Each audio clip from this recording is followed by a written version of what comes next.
It's called Architecture Challenges in the Android 3D Graphics Stack by Paul Bajet. Dr. Paul Bajet holds a PhD in computer vision and artificial intelligence. Upon graduation, he moved into industry and focused on computer graphics for the last 10 years.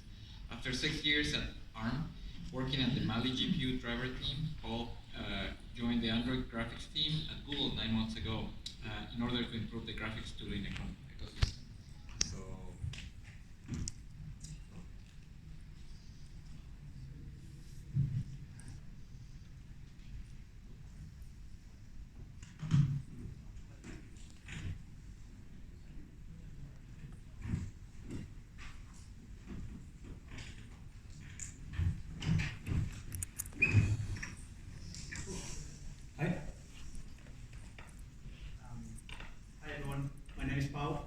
And today I'd like to talk about why is it sometimes difficult to optimize high-fidelity games on Android. Photography is encouraged. So my background is GPU drivers. I spent nearly 6 years at the Mali team at ARM. And there I got really interested about the tooling challenges inherent to this platform. So I joined Google to take a look at tools from the platform perspective. So in this talk, I'll try to briefly answer a few questions. So what do game developers need on Android? Why are GPU drivers so important in the optimization process? And why is getting good tools slightly more challenging on Android than in other platforms? Finally, I will give some ideas about what we are doing about all these challenges. So let me talk a bit about Android. So Android is the world's most popular mobile platform. It has 2 billion monthly active devices worldwide. And what has made Android so massively spread? So its flexible architecture makes it very appropriate for OEMs to customize and integrate the next open source release into their devices. This has allowed the creation of a very diverse ecosystem with devices ranging from $50 entry level to flagship high-end devices. Android has become a reference mobile platform and has become the first computing experience for a significant portion of the world population. We have to see that this has happened only in 10 years, while it took other operating systems much longer to have this reach. Mobile gaming has been an established business for more than a decade, basically since the platform was born. The increased capacity of mobile GPUs is allowing more and more of the so-called AAA games or high-fidelity games to be ported to mobile platforms. Those games tend to exercise their hardware capabilities in order to maximize gaming experience. To do so, game developers will need to have more and more data available in order to understand what's going on in the game. Developers will rely on good graphics tools to be able to optimize games. So the first problem we have in the Android platform is that we need good tools. In particular, game developers need to ensure correctness and performance of the game. In the debugging phase, developers will answer questions like, why is this pixel black? Or what happens if I change the shader? They will usually use graphics tools to capture all the commands that are sent to the GPU and observe what happens when they change some commands and see how to get the good picture quality. Optimizing the game, however, means bringing its performance to chip-level quality, usually 30 frames per second. And in this process, developers will ask themselves questions like, is my game CPU or GPU bound? And if it's GPU bound, where are the bottlenecks? So with high-fidelity games, this stage becomes much more critical. And game developers need to obtain finer-grained information about how the work is being executed by the GPU. Historically, OpenGL servers have been considered to have unpredictable performance because of the non-explicit nature of the API and the set of optimizations that being carried in the driver. A few years ago, CPU overhead was a real concern, and game developers were requesting a new graphics API that will bring them much closer to the hardware. To this end, the Kronos group released the Vulkan API. It is designed to be a thin layer between the application and the GPU, So all the responsibility now falls on the developer to create the rendering pipeline and make sure the application is doing the right thing. For instance, error checking is now application responsibility, although Vulkan offers the so-called validation layers, which can be activated during development and removed for release. More validation layers will be discussed on Tuesday at 9 a.m. on the dedicated version of Feather. So, given this new API that helps developers bridge the gap between application and hardware, a good set of tools will provide a very detailed explanation of where the performance is syncing.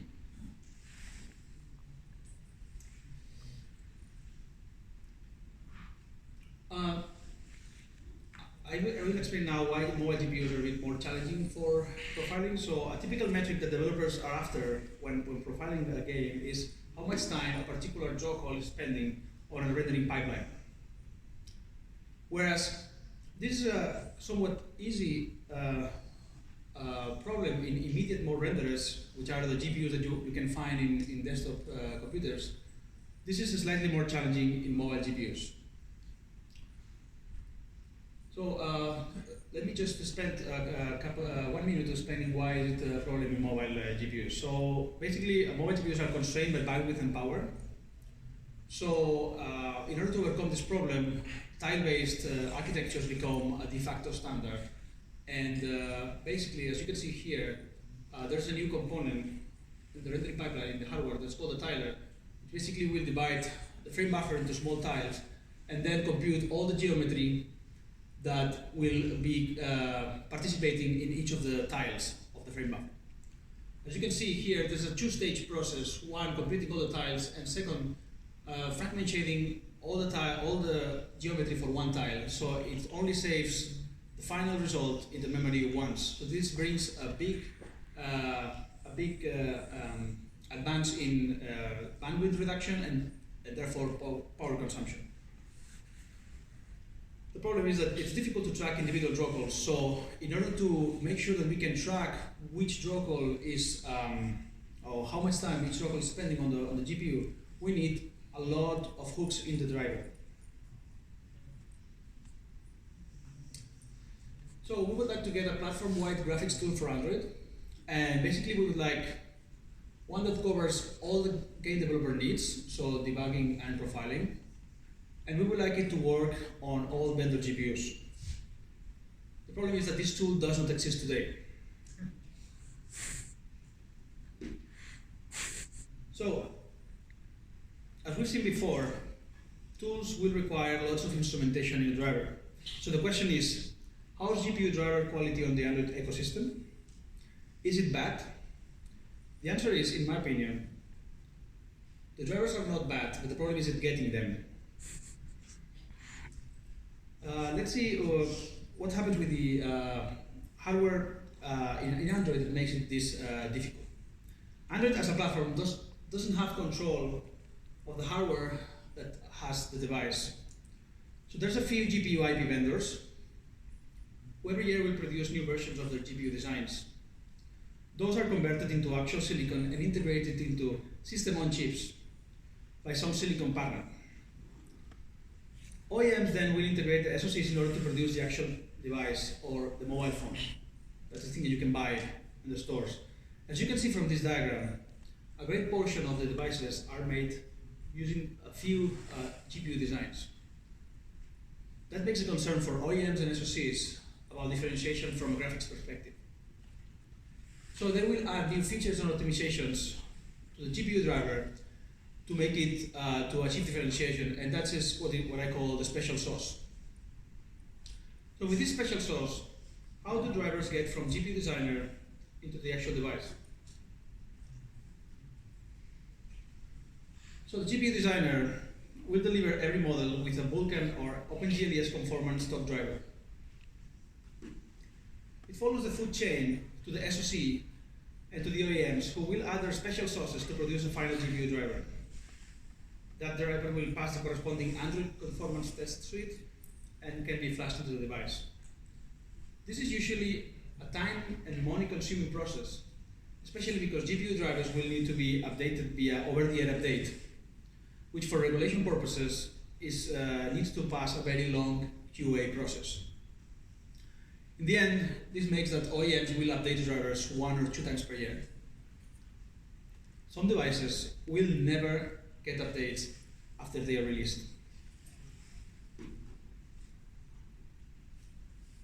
So what happens if the GPU driver has bugs? Because we end up with so many different drivers in the end, in the ecosystem, game developers will find bugs all the time. So what will game developers do when they find a bug? Do they report them? As now we have seen, it takes a long time to get driver updates. So what will happen if the game developer stays there? It will just wait forever. So game developers cannot afford to wait until they get a new driver update. What they will do instead is apply a workaround to the driver bug. But this will lead to suboptimal result in terms of visual quality or performance. So at this point, we will ask ourselves, can this update process be speed up somehow? Could we directly update the stock GPU driver produced by the GPU designer into the device? Unfortunately, currently it's very unlikely that just flashing a new driver into the device will just work. Since the boundaries between better components, in this case I'm talking about the stock GPU driver, and the changes that each SoC maker and OEM makes to the driver are not well defined, we will need all these actors to add their changes again before we can flash a new driver into the device.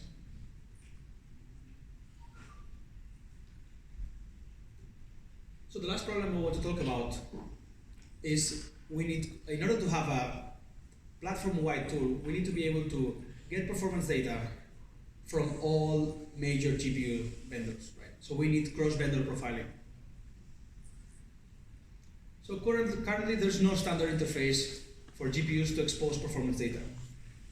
Therefore, if there's a GPU A and GPU B, they will expose performance data via the GPU driver using some non-standard path and format. Tools will be hard designed by each GPU vendor to use those custom interfaces to obtain and visualize the data. That makes it very difficult for one tool to be able to support a wide range of GPU vendors, and quite a headache for developers trying to optimize games.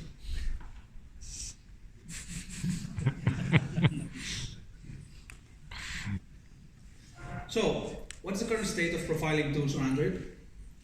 There's a few. However, they are vendor specific, which means they usually only work on the GPU from that designer. They don't work on all devices, and sometimes the tool itself is broken because of the changes that the OEM is making to the driver. Actually, some OEMs will turn down some performance features in order to save some overhead. These tools usually require root access, which is not very good for game developers because they need to test their games in actual production devices. And they usually expose different features and user interfaces, so it's not really a very unified user experience. So in the end, game developers have to use all the tools trying to optimize games for all the devices that they want. So here's a summary of all the problems we discussed so far. In order to get Android as a first actor on the game development industry, we need to get great tools on Android. And for that, we need up-to-date drivers and cross-vendor profiling. So, in order to be not very pessimistic, I'm going to talk about what are we doing about it, right? I only talk about problems, let's talk about solutions. So, in the Android graphics team, we are working to provide a platform-wide tool called GAPIT. It's Graphics API Debugger. It has probably, if you worked in this industry, you may have tried it. Now we are investing a lot on GAPIT. We have it has trace and replay functionality on both Vulkan and OpenGLES APIs. It's supported by Android and also by Stadia. It's open source. And we are building a GPU profiler on top of it. The GPU profiler is, as you can see, the most demanded feature by game developers. It's a open source project, so any feedback and contributions are welcome. And actually, we're hiring, so if you would like to get your contribution to the next level, please let me know. So Gapit as a GPU profiler will add 2 profiling modes. Systems profiler will allow you to get an overall performance capture of all the system, and you will be able to see if your game is CPU or GPU bound. If the game is GPU bound, then we will offer a replay mode where you can get the graphics capture with all the commands, and then you will be able to get live performance updates as you modify the commands. So you will be able to do some small experiments on your game without having to recompile the game code. Some experiments like what happens if I change the viewport to be 1 by 1, or what happens if my fragment shader is constant now. Our solution, or our attempt to solve the problem with updatable drivers, is establishing a GPU driver model for Android.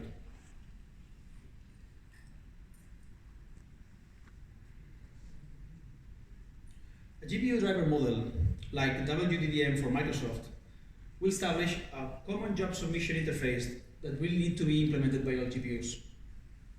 A submission interface is basically how the GPU driver sends all the workload to the GPU, which at the moment is non-standard.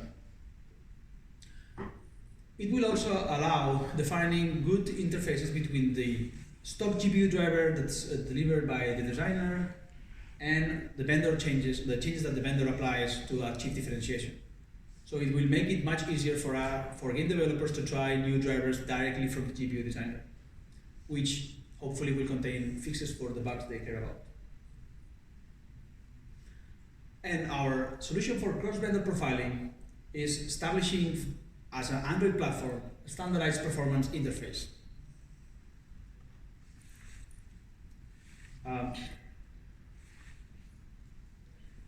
So we're working closely with GPU vendors to allow them channeling the GPU performance data through a common interface based on Perfetto. Perfetto is Google's new instrumentation system. For those familiar, it's like a much more evolved version of Systrace. For most vendors, this will require new changes on their GPU driver so that new performance features can be exposed by this channel. Again, if we want this solution to reach a significant amount of devices, we need to get regular driver updates. This will enable Gapit and other existing and potentially other tools to visualize performance data from a much broader set of GPUs. Of course, this data will need validation, so we'll need to make sure that the new drivers will expose that data, and that data makes sense for game developers, right? So in the future, for any device that calls itself game-friendly, it will have to expose some of this performance data through the driver. Cool. So summarizing, our solutions to empower game developers are providing great tools for Android, especially a platform-wide game tools that the game developers can use to optimize their games. Make sure that drivers can be updated more frequently, especially directly from the GPU designer, and enabling cross-vendor profiling.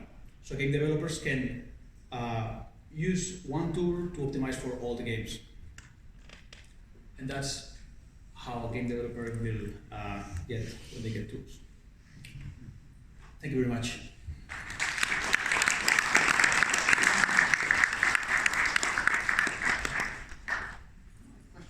Hi, thanks. It was very interesting. Our studio is focused on VR simulation for training in VR. In most cases, what happens is the design doesn't start with the programmer, with the game developers. It starts with 3D designers. And if we had more tools like Gapit for 3D users to start their design more optimized toward Android API, it would make our optimization way more efficient. Right now, we just do it manually, and sometimes we have to go to the build stage and then come back to the 3D stage to optimize it again and push it back because we don't have tools to see what's going to happen at the end. Gapit and tools like this would really help us. Okay, thank you very much. Since the GPU driver to GPU interface is completely independent and internally defined by all hardware vendors, how are you going to incentivize that they your standardized interface? Well, this idea is a bit in early stages. I don't really have a good answer to that. So if they say no, what are you going to do? No, well, I guess we can talk more about that, right? And yeah, I think we will find a compromise to get. I mean, it's beneficial for everyone. It's beneficial for the platform, but it's also beneficial for hardware vendors. So I don't think they're going to be opposed to that.